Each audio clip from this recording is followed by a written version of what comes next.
Good evening, ladies and gentlemen.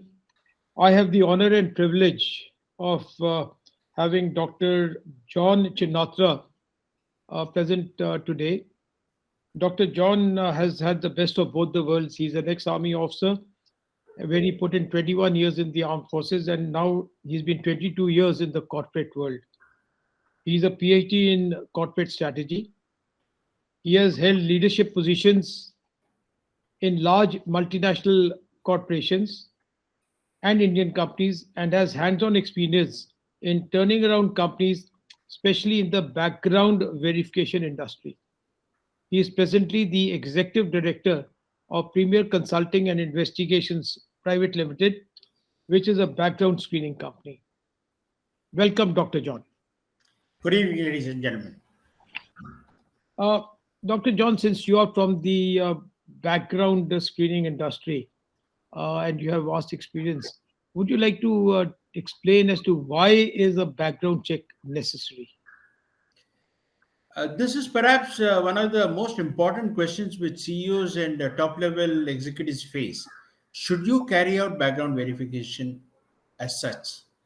My answer to it is a very, very strong yes. And the reason for that is you have heard the old saying, a bad apple spoils the whole lot. So, the aim of background verification is to prevent criminal and undesirable elements from entering the workforce. There are many methods which are undertaken, but it is just to see that your workforce is healthy, your work environment is good, your cultural fit is appropriate, and you get competent employees. This, in a nutshell, is the importance of background verification. Now, employees, when they enter an organization, they enter at various levels. One is an entry level, somebody joins at the mid level, somebody, and then you have chief executive officers being replaced and new ones coming in.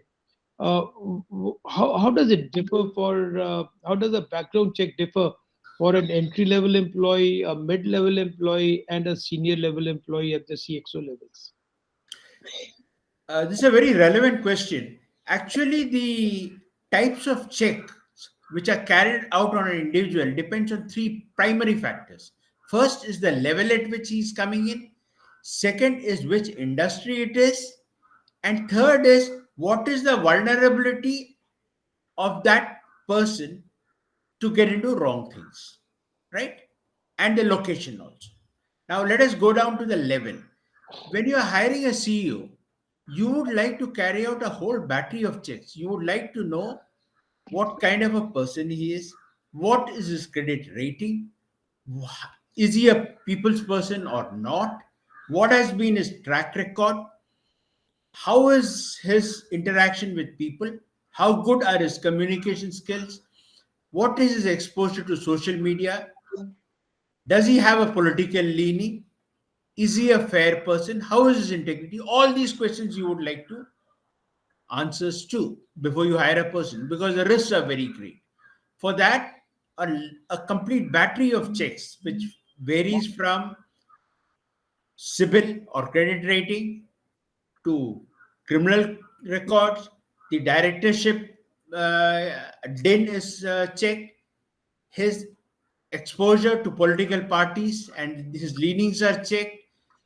We interview his ex-colleagues to find out what kind of a person he has, what kind of a role he had, what was his span of control, and the whole lot. While in the case of a middle level, you don't require all those things.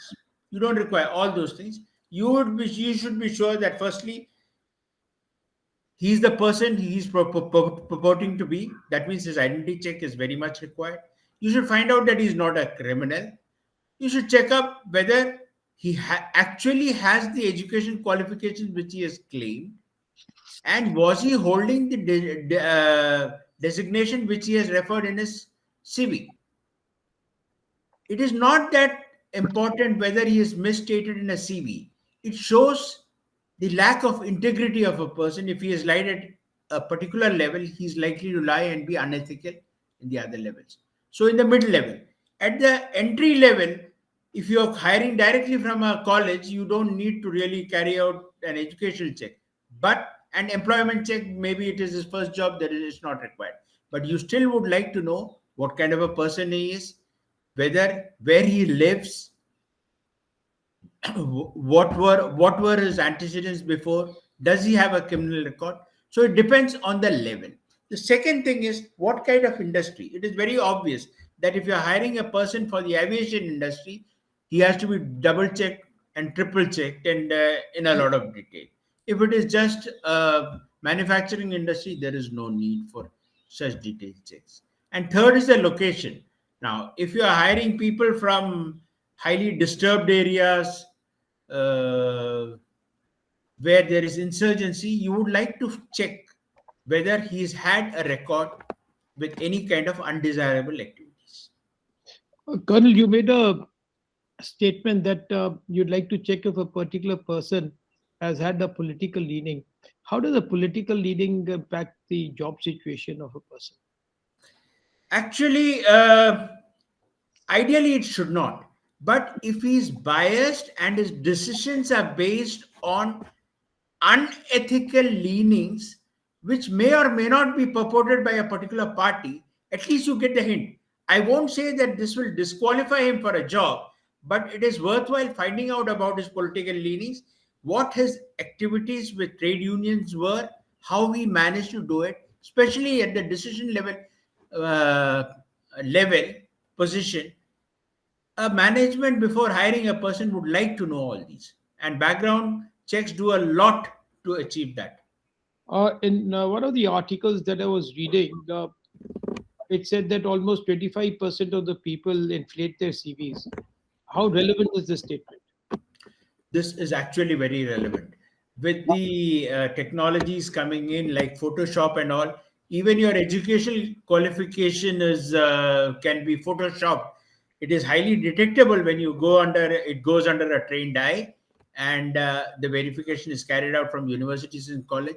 So this is very very prevalent, and the discrepancy rates are only increasing rather than going down. So, when a person inflates his CV, what is the inference that you would make? Firstly, he is not truthful. It hits at the basic level or the premise on which he is being hired. It may have something to do with education or this thing. The very fact that he has lied on a basic thing shows that he is not a person of great integrity. Then the kind of checks, there are such exhaustive checks which you can actually profile a person's personality very very accurately, and that is why background verification is very very important. I would like to bring out one very important thing. Companies work years to build a reputation, but we must all realize that the principal employer is responsible for any negative action of his employees. So he becomes liable also. So negligent hiring as a principle is applicable to everyone, every employer. So I would advise senior people and CEOs to be very careful before hiring. And this is one of the ways of ensuring that you get a good hire. In the United States, all the multinational companies are mandated to do a pre employment verification check. In India, it is not so. How does the scenario change between a company that is American driven as opposed to a company that's Indian driven? Uh, do the ethics change on this particular fact? Actually, the ethics never change. Ethics are a constant. However, the requirement does change. In fact, I would say that it is more important to do background verification by Indian companies in India rather than the US. Now, as we know, in every field, we are about a couple of decades behind the American economy and the advanced countries as such. This is a industry which is evolving. Its importance is being realized, and this was spearheaded by the information technology revolution, where the clients were primarily from United States and Europe. So they had an established background verification infrastructure, and that is how we learned it from them. And I must say that this is a very fast evolving industry in India. Uh, John, can you sort of briefly sort of tell the audience what does an organization achieve if it does a background check? of its employees, as opposed to if it does not do background checks for its employees? I would say that background checks actually minimize hiring risks. So it is very dangerous to hire a person who is undesirable, who's not a cultural fit. His personality should, I mean, be adjustable to the kind of culture that your organization has. And please do not underestimate it. An undesirable or an awkward person coming into a workforce can turn many employees against the company unnecessarily, which could have well been avoided. This highlights the importance of background verification. Now, And I talked about the legal liability which you have for negligent hiring, that is always there. I've had a case where I have been held responsible. Sometime I will explain that story to you sometime. But I was almost hauled up by the police, being accused of having hired a person who had terrorist links. Ultimately, we proved it otherwise, but thank God we had carried out background verifications, so we could prove it to the police that we did our due diligence, and law and order is not our problem, it is a police problem. So it was his responsibility rather than mine. how do you make out whether a person is culturally fit for that organization or not? Actually, there are two checks which really help. One is the reference check, and it is very often that a background verification company should understand the culture of the organization which is its client. So it should be the moment you find that a person with extreme values, lower integrity levels, and straight away know once you carry out a reference check or a professional discrete investigation, you know that this guy will not suit this organization properly. So you should have the guts, even at the loss of some revenue, you should stand up and tell the organization that we recommend that you do not take this person. The rest is up to you. See, the command decision always remains with the employer. Which is the test that you, as a background screening company, do which determines cultural fit? First, the first and the most important is the psychometric test. The reference psychometric test, I would tell you, it actually profiles your personality and the way your mind thinks. We carry out a psychometric test called DIS, which will be explained some other time. But it is so important. You can actually make out what kind of a personality that he is, what are his tendencies, what is his propensity to become unethical. You can profile that person perfectly, and that is why I recommend, especially for senior hires, to carry out these checks like DISC and psychometric analysis. But would you not do a disc or a psychometric analysis before you instruct background screening? Is it a hiring process or is it a background screening process? It is actually both. A lot of companies carry out psychometric tests from different means, through different vendors, even before a person is called for an interview. That is the ideal situation, but most of the time it doesn't get done. So it comes into our lab. We carry out the background verifications for them depending on the requirement of the client. That's understood. Now, tell me something. What is the downside to an organization that does not do background checks? I covered this briefly in the initial part of this. See, the biggest vulnerability is that if you get an undesirable or an unethical person who is not a cultural fit, it affects the work environment. There are greater chances of fraud, trade union activity, undesirable labor activity coming out, which is instigated by one or two, as we call, bad apples.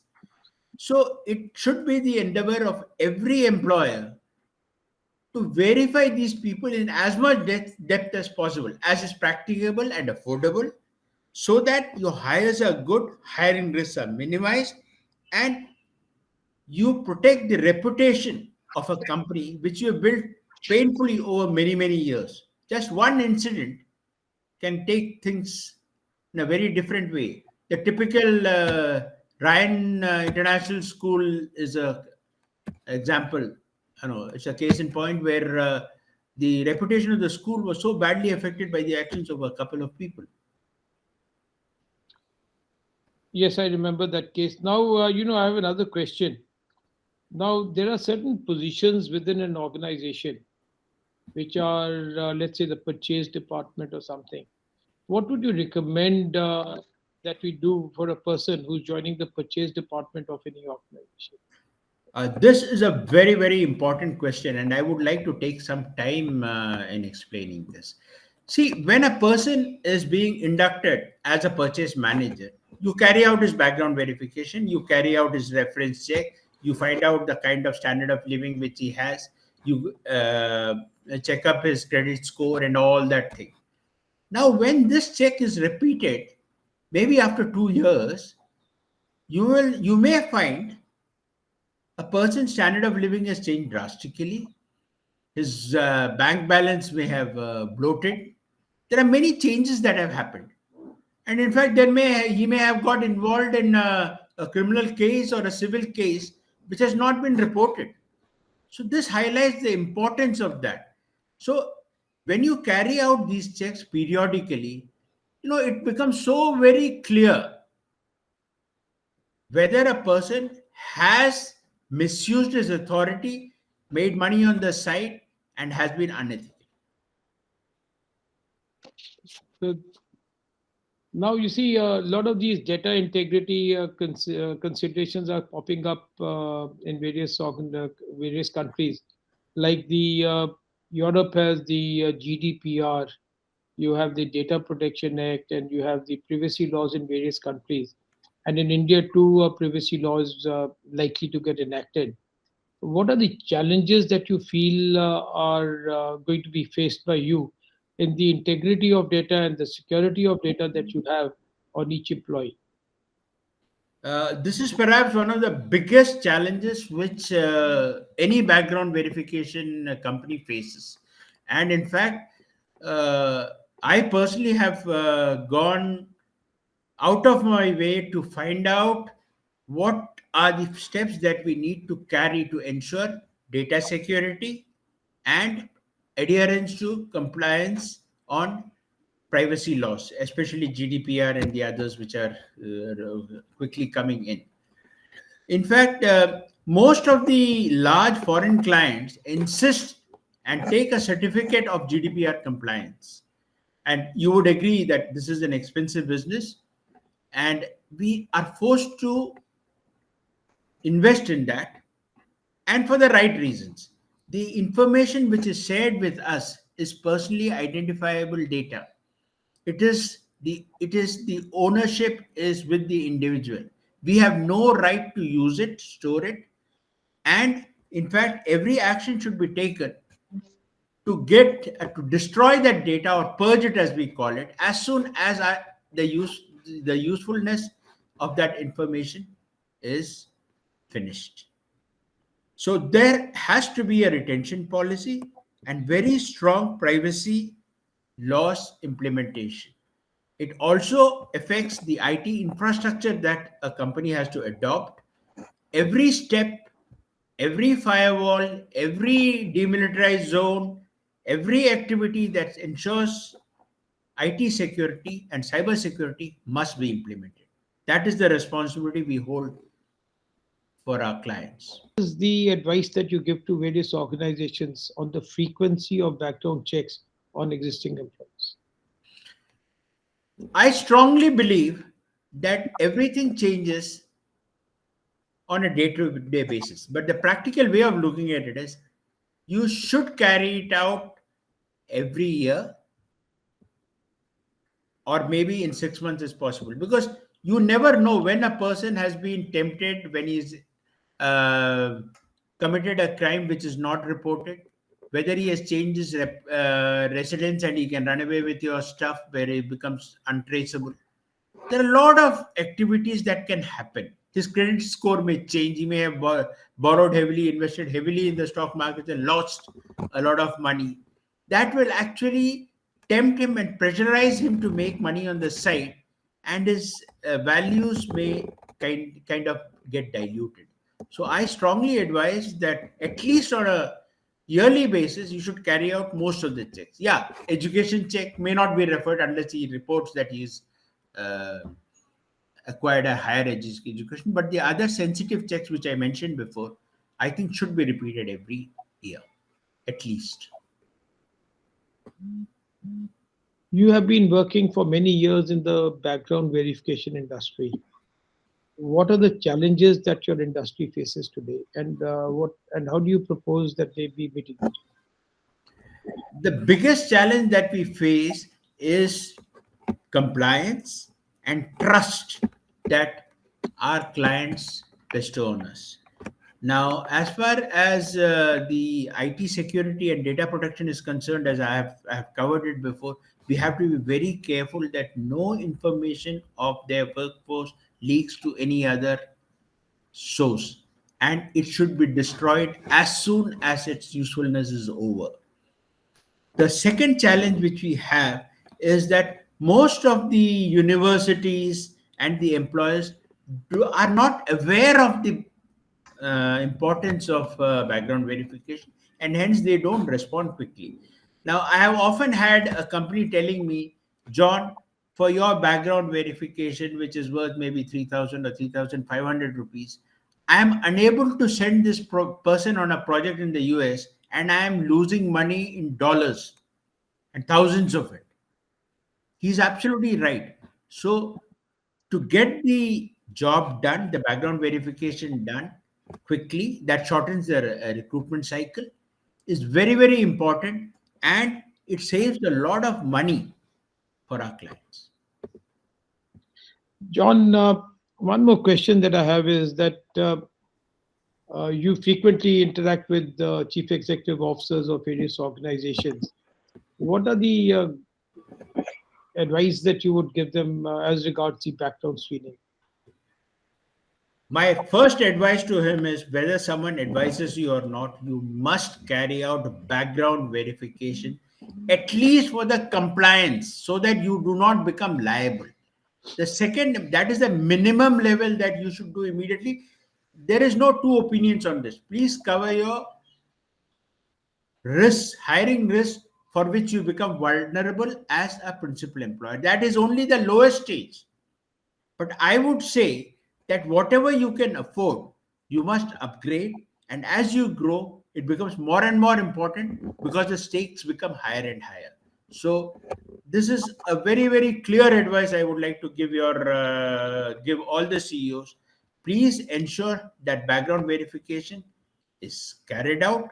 It is carried out correctly and pursued regularly. Dr. John, I'd like to thank you for your time and the advice that you've given to various chief executive officers and explained the process of background verification. I really thank you for spending time with me. Thank you very much. Thank you very much for having me.